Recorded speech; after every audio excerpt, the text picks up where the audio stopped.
স্বৈরাচারী শাসনামলের 15 বছরে দেশের পুলিশ বাহিনীকে দলীয় বাহিনীতে পরিণত করায় সমস্ত ব্যবস্থা ধ্বংস হয়ে গিয়েছিল।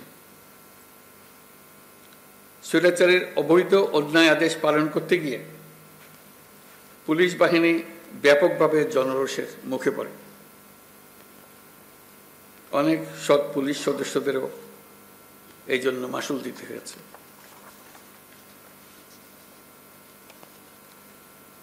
প্রিয় পুলিশ সদস্যগণ, গত আগস্টে অন্তর্বর্তী সরকার যখন দায়িত্ব গ্রহণ করে সে সময় এদেশের আইনশৃঙ্খলা বাহিনী ভঙ্গুর অবস্থায় ছিল। পুলিশের সঙ্গে জনগণের দূরত্ব সৃষ্টি হয়েছিল। সরকার পরিস্থিতির উন্নতির জন্য যা কিছু প্রয়োজন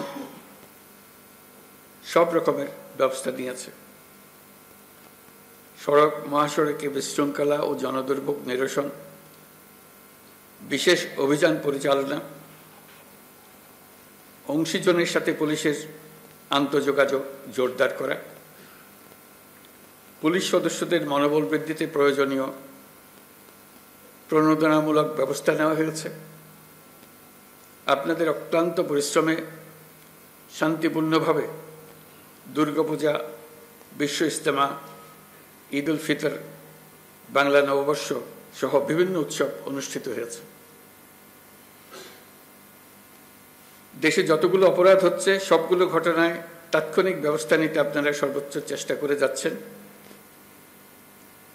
পুলিশ ও অন্যান্য বাহিনীর সম্মিলিত প্রচেষ্টায় দেশের আইনশৃঙ্খলা পরিস্থিতি এখন অনেকটা নিয়ন্ত্রণে আনা সম্ভব হয়েছে। এই জন্য আমি পুলিশ সহ সকলকে আন্তরিক ধন্যবাদ জানাই। সবাই মিলে আপনি জোরে হাততালি দেন।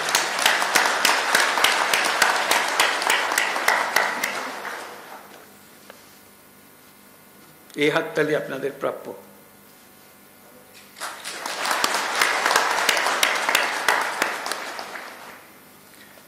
দেশের মানুষ নারীর প্রতি সহিংসতা প্রতিরোধে পুলিশ বাহিনীকে খুব শক্তিশালী ভূমিকায় দেখতে চায়।